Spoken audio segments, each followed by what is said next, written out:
Oke, halo teman-teman. Ketemu lagi dengan aku, Putu Prakasa Wiprayoga, atau biasa dipanggil Prakas.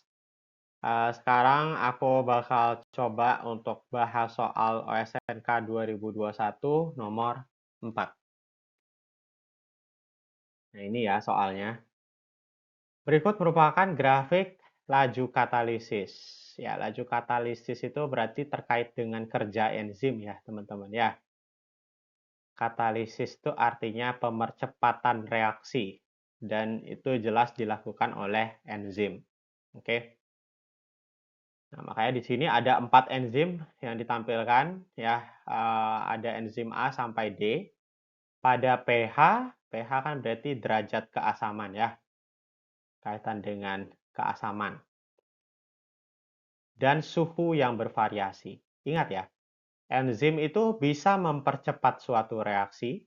Jadi misalnya enzim A, enzim A itu misalnya mengubah apa? Memecah pati menjadi glukosa misalnya ya. Saya memecah pati menjadi glukosa. Terus enzim A ini kalau dia melakukan fungsinya, dia sangat sensitif terhadap pH sama suhu. Kalau pH suhunya sesuai, baru dia bisa bekerja dengan baik dan bisa mempercepat reaksi dengan optimal ya. Tapi kalau pH dan suhunya tidak sesuai, nanti ya kerjanya bisa lambat atau bahkan tidak bisa bekerja sama sekali. Oke, ya seperti itulah. Nah, begitu juga dengan enzim yang lain. Ya, sangat terpengaruhi oleh pH dan suhu. Terus juga dikasih ilustrasi dari asam amino sistein. Ya, asam amino itu adalah monomer atau unit-unit penyusun protein. Jadi protein itu kan penting sekali ya, itu makromolekul yang sangat penting di makhluk hidup. Dan protein itu disusun oleh asam amino. Asam amino itu ada banyak jenisnya ya. Jadi asam amino itu ada 20 jenis. Banyak ya. Salah satunya adalah sistein. Dan ternyata ini gambaran sistein. Apa keistimewaan dari sistein? Ya, kenapa dia ditulis di sini? Nah, itu nanti kita akan bahas selanjutnya. Oke. Nah, jadi kita bisa lihatlah sekilas dulu ya dari grafik yang di sini. Jadi grafik yang di sini di bagian kirinya itu di grafik kiri, ini kalau ngelihat grafik berarti lihat sumbu X sama sumbu Y ya. Nah, di grafik kiri sumbu X itu adalah pH, tingkat keasaman. Lalu sumbu Y-nya itu adalah relative enzyme activity, berarti aktivitas enzim. Nah, itu udah laju katalisis itu udah maksudnya ya, aktivitas enzim. Terus berarti grafik pertama ini yang di kiri ini menjelaskan tentang bagaimana pengaruh pH terhadap aktivitas enzim atau kerja enzim atau laju katalisis enzim ya. Nah, sedangkan yang grafik di kanan ini itu adalah sumbu X-nya temperatur ya, suhu. Berarti pengaruh suhu terhadap aktivitas enzim. Oke, terhadap sumbu Y. Beda ya. Terus kalau kita ingat-ingat tentang pH, ya, pH itu kan dia itu gimana teman-teman? Berentang dari 0 paling rendah sampai 14 ya paling tinggi ya. Terus berarti tengah-tengahnya adalah 7. Nah, ini tolong benar-benar sangat diingat ya. Jadi kalau pH-nya rendah, pH-nya kurang dari 7, rendah pH-nya, itu berarti larutannya bersifat asam. Ya. Kalau pH-nya tinggi, pH-nya lebih dari 7, itu berarti larutannya bersifat basa. Kalau pH-nya pas sama dengan 7, berarti larutannya bersifat netral. Oke. Di sini kita bisa perhatikan untuk yang grafik di kiri ini ya. Jadi kita lihat untuk enzim A dulu. Oh, enzim A. Ini berarti enzim A itu adalah dia itu memiliki aktivitas yang tinggi pada suatu pH tapi rendah pada rentang pH yang lain. Ya, jadi paling tinggi bisa dilihat itu di pH 5.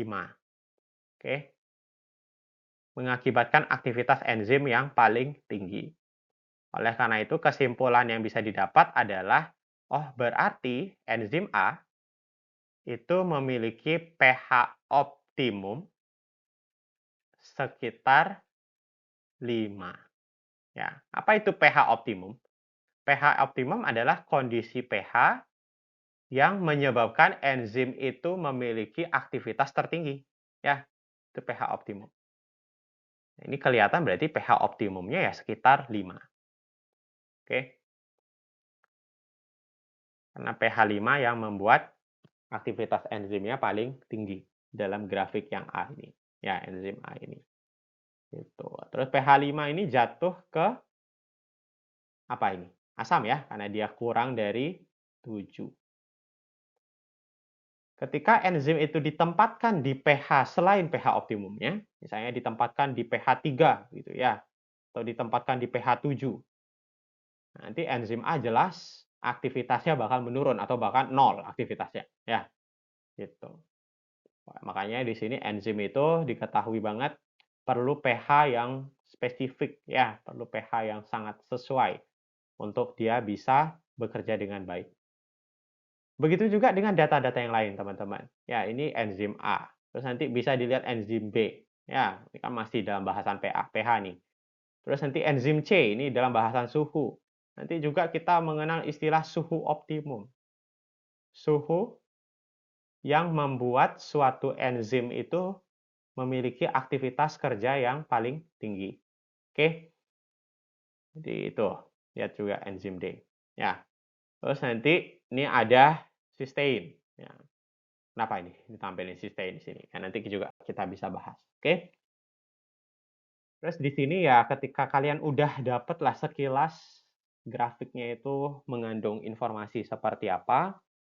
Nah, sekarang kita bisa lihat ini ya soal-soalnya ini. Ini nanti ditanya permukaan enzim A lebih banyak asam amino bermuatan positif apa itu ya.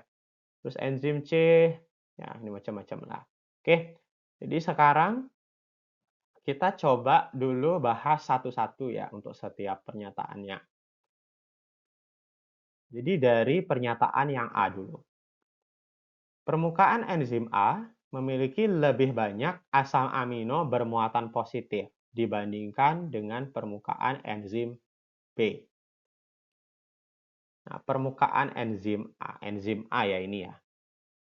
Kalau kita perhatikan enzim A itu kan pH optimumnya itu tadi kita udah tulis di awal yaitu sekitar 5 ya.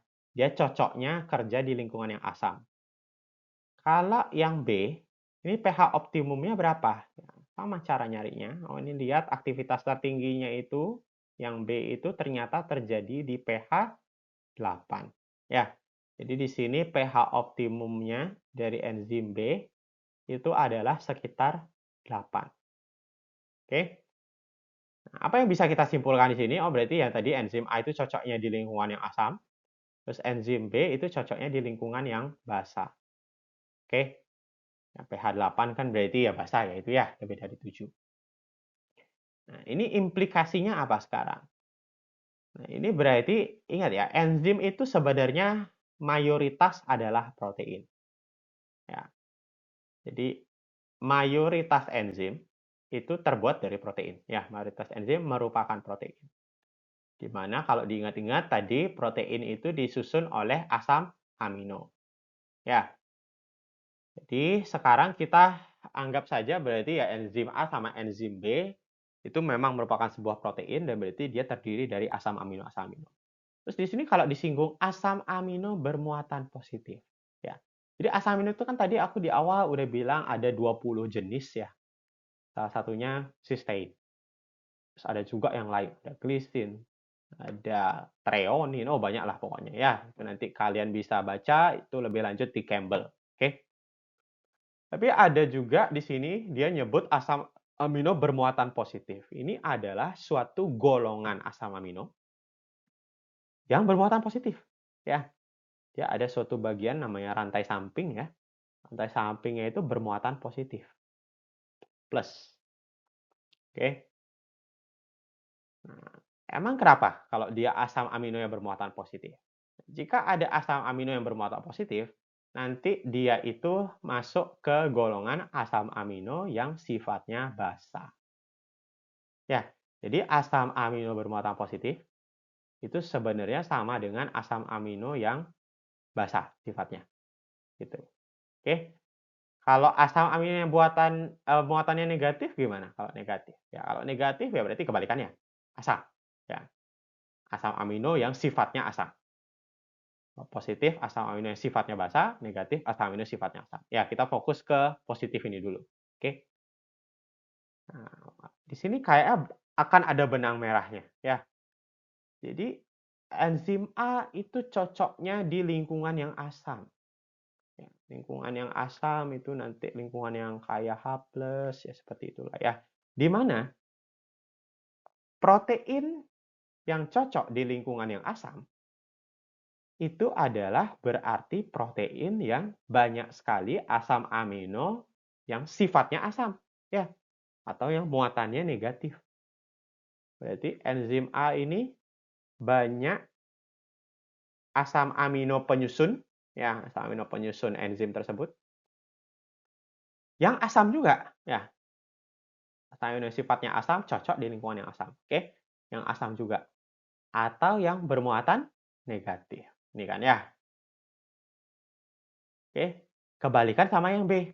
Kalau yang B karena dia cocoknya di lingkungan yang basa, pH optimumnya itu adalah basa, berarti yang enzim B itu akan disusun oleh asam amino yang banyakan sifatnya basa, ya, atau bermuatan positif. Oke. Jadi untuk yang pernyataan ini sebenarnya berarti gimana ini ya? Kebalik ya berarti ya. Harusnya enzim A itu lebih banyak asam amino bermuatan negatif atau yang asam, bukan positif dibandingkan enzim B. Ya, oke. Jadi yang ini jawabannya salah, pernyataan yang A ini. Oke. Sekarang coba yang pernyataan yang B. Enzim C lebih sedikit memiliki asam amino cysteine dibandingkan enzim D. Ini penting berarti kita ngelihat ini sih sekarang, cysteine ini, ya. Nah, ini asam amino CS atau cysteine. Asam amino itu pasti ada komponen-komponennya juga sebenarnya ya. Dia menyusun protein dan dia juga terdiri dari bagian-bagian yang kita bisa pecah menjadi asam amino itu ada bagian yang warna ungu ini, yang di kotak ungu ini namanya backbone, ya, bagian backbone. Yang akan sama di semua asam amino. Jadi semua asam amino, ke-20 jenis asam amino itu punya backbone yang sama, ya. Tapi nanti berbeda di yang warna hijau ini. Ya, warna hijau ini yang tadi aku sebut sebenarnya udah sempat aku singgung di awal, yaitu namanya rantai samping atau bahasa Inggrisnya side chain. Ini yang beda-beda untuk setiap jenis asam amino. Jadi kalau cysteine, rantai sampingnya seperti ini. Nah, jenis asam amino yang lain, itu nanti rantai sampingnya lain. Oke. Nah, rantai samping inilah yang bakal menentukan karakteristik dari suatu asam amino, termasuk cysteine. Dengan cysteine memiliki rantai samping CH2SH, karakteristik khusus dari cysteine adalah cysteine itu bisa membentuk yang namanya jembatan disulfida. Ya, jadi ini ya, ini aku gambarin coba di mana ya? Di sini deh aku gambarin. Misalnya ini ada backbone dari cysteine, terus ini munculin rantai sampingnya CH2SH. Ya. Jangan di sini, agak turunin dikit gambarnya. Jadi ini ada backbone cysteine, terus dia munculin CH2SH, ya, rantai sampingnya. Nah, keunikannya itu tadi bisa ngebentuk jembatan disulfida. Kapan dia ngebentuk jembatan disulfida? Yaitu ketika bertemu dengan sistein yang lain dari posisi yang berbeda di suatu protein. Ya, protein itu kan mengandung banyak asam amino, termasuk bisa saja mengandung beberapa asam amino sistein, lebih dari satu. Ya, saya dua sistein. Terus ini berarti ada sistein lagi di sini misalnya. Terus ini adalah rantai sampingnya CH2SH. Nah, itu ya. Ketika rantai samping sistein ketemu dengan rantai samping sistein yang lain, ya, ini terutama bagian SH sama SH-nya ini, ya, nanti bisa terjadi suatu reaksi. Reaksi apa? Reaksi kayak penyatuan gitu ya, teman-teman, ya. Kayak fusion mereka. Terus ini nanti, ini ada cysteine, terus ini CH2, terus habis itu ini S, H-nya hilang, ya, H-nya lepas. Jadi H-nya pergi, H2-nya pergi. Terus S-nya itu gabung sama S yang di sini, ya. Jadi S ada ikatan kebentuk. Terus lanjutlah lagi, ya. Terus CH2, ya ini terus habis itu cysteine backbone-nya, ya. Nah, ini yang kita sebut sebagai nanti jembatan disulfida. Gabungan itu, ya. Ada ikatan jenis kovalen di sana, ya. Ya, ikatan kovalen yang ada di sini, ya, antara S sama S ini namanya jembatan disulfida dan itu kuat. Ya, kuat. Jembatan disulfida itu kuat, teman-teman. Nah, dia basicnya adalah namanya tadi ikatan kovalen. Ikatan kovalen itu kuat. Oke? Jadi itu. Jadi hal yang kita bisa tuliskan di sini adalah ketika ternyata di protein banyak cysteine, maka nanti akan bisa saja kebentuk banyak jembatan disulfida. Dan nanti bisa menyebabkan struktur proteinnya itu jadi sangat kuat. Ya, kuat jadinya. Karena ikatannya banyak. Ya, jembatannya banyak. Penyatuannya itu banyak. Kuat jadinya. Oke. Terus hubungannya sama enzim-enzim ini gimana? Ya. Nah, kalau kuat, sesuatu yang kuat itu biasanya akan tahan panas. Oke. Akan tahan panas. Ya kan ya? Ada sesuatu yang kuat, apa kayak gitu misalnya, yang keras, kuat. Kalau dipanasin, ya pasti lebih tahan panas dibandingkan yang lembek, ya, dibandingkan yang lembek atau bahkan yang encer. Oke. Jadi sesuatu yang kuat, yang padat, yang keras gitu ya, itu bakal lebih tahan panas. Oke. Jadi kita sekarang masuk ke konteksnya di sini. Enzim C, nah ini enzim C kalau dibandingkan sama enzim D, bentar, ini ada coretan. Yang lebih tahan panas adalah yang enzim D ya. Ini yang tahan panas atau kita bilangnya dia termofil. Suka panas dia. Termofil. Oke. Termo itu panas, fil itu suka, filia ya. Karena dia suhu optimumnya itu tinggi, di angka 70-an derajat Celcius. Sedangkan yang enzim C itu dia kayak biasa aja ya suhu optimumnya ya di suhu tubuh manusia ya sekitar 30-an derajat Celcius gitu kan ya. 36, 37. Jadi ini biasa saja enzim C itu. Biasa saja itu artinya mesofil, tidak tahan panas ya. Kalau dikasih panas malah aktivitasnya jatuh turun. Nah, oleh karena itu yang cocok memiliki cysteine yang banyak supaya banyak jembatan disulfida, strukturnya kuat, tahan panas gitu ya. Itu adalah ya jelas tidak bukan dalam konteks ini adalah enzim D. Oke? Yang banyak cysteine. Jadi kalau ada pernyataan enzim C lebih sedikit mengandung cysteine dibandingkan enzim D. Benar dong berarti ya. Karena yang banyak cysteinnya enzim D. Jadi enzim C cysteinnya sedikit, lebih sedikit dibandingkan enzim D. Gitu. Oke? Ingat-ingat ya konsep yang penting ini. Nah, terus sekarang pernyataan yang ini ya.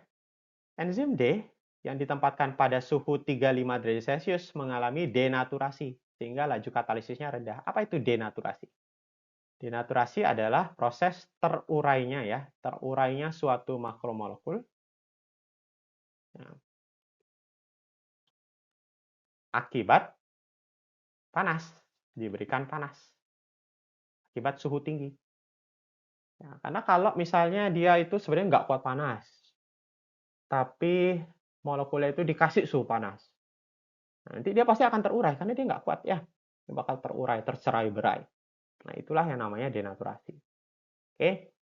Nah, apakah benar enzim D kalau di suhu 35 itu terjadi denaturasi? Coba kita lihat enzim D.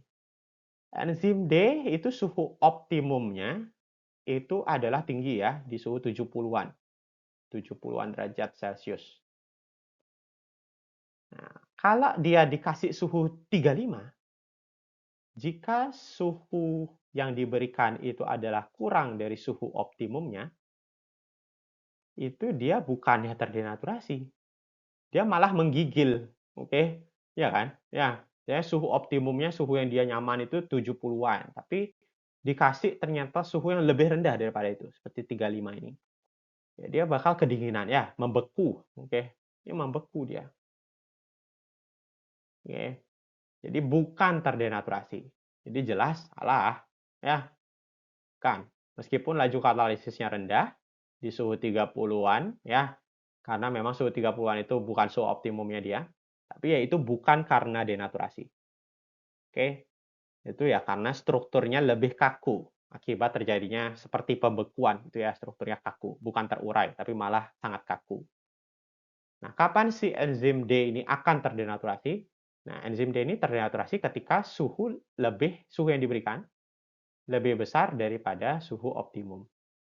Nah, kalau suhu yang diberikan lebih besar pada suhu optimum, ini baru denaturasi, ya. Contohnya pas kapan? Nah, contohnya adalah, oh ini suhu yang diberikan misalnya 90-an derajat Celcius, pada suhu optimumnya itu 70-an, gitu ya. Nah, itu baru terdenaturasi. Dan itu dikonfirmasi dengan aktivitasnya yang juga menurun. Gitu. Ya, oke. Nah, ini yang terakhir. Enzim yang berada pada lambung memiliki sifat seperti enzim A dan C, sedangkan usus halus sifatnya B dan D. Ya, lambung itu kan asam ya, teman-teman ya. Asam kondisinya. Terus kan ada HCl ya, lambung ya. Terus suhunya ya normal aja sih sebenarnya. Suhunya suhu tubuh normal aja gitu. Oke. Kalau usus halus, kebalikan ya, dia rada basah. Lumayan basah dia. Nah, di sana ada nanti natrium bikarbonat gitu-gitu ya, pokoknya nyebabin basah. Terus habis itu suhunya ya normal aja, seperti suhu tubuh. Sekarang kita cocokin. Kalau memang enzimnya itu ada di lambung, berarti enzim itu harus cocok dengan kondisi lambung yang asam. Ya, jadi kita coba lihat A, ya A itu suka di kondisi yang asam, tapi nggak yang asam banget ya. Kalau yang C itu suka di suhu yang normal ya, optimumnya dia suhu sekitar 30-an kan, suhu tubuh normal. Optimumnya. Oke, berarti benar ya. Ya, meskipun yang A ini agak nggak seasam itu sukanya, tapi masih masuk cakupan asam ya. Jadi masih oke untuk lambung. Tapi kalau usus halus gimana ini? B sama D. B ya, B itu optimumnya basah, benar. Itu cocok di usus halus, yang basah juga ya. Nah, tapi kalau D ini kayak apa ini? Ya, suhunya tinggi sekali ya, suhu optimumnya tidak seperti suhu tubuh normal, tapi suhu optimumnya itu sangat tinggi. Oke, di angka 70-an derajat Celcius. Yang mana itu ya berarti nggak cocok dong sama enzim yang di usus halus ya. Jadi ya salah dong. Ya, D-nya yang salah. Oke. Kalau usus halus mah enzimnya ya cocoknya kalau terkait suhu, ya cocoknya di suhu tubuh yang normal-normal saja. Ya, tidak yang terlalu tinggi, tidak yang terlalu rendah. Oke. Jadi yang jawaban untuk soal ini adalah salah. Nah, jadi di sini konklusinya adalah berarti jawaban untuk soal ini yang pernyataan A-nya itu adalah salah ya tadi ya. Terus yang B itu adalah benar. Lalu yang C itu salah, sama yang D salah. Ya, salah benar, salah salah. Oke, sekian dulu dari aku, teman-teman. Dadah, terima kasih.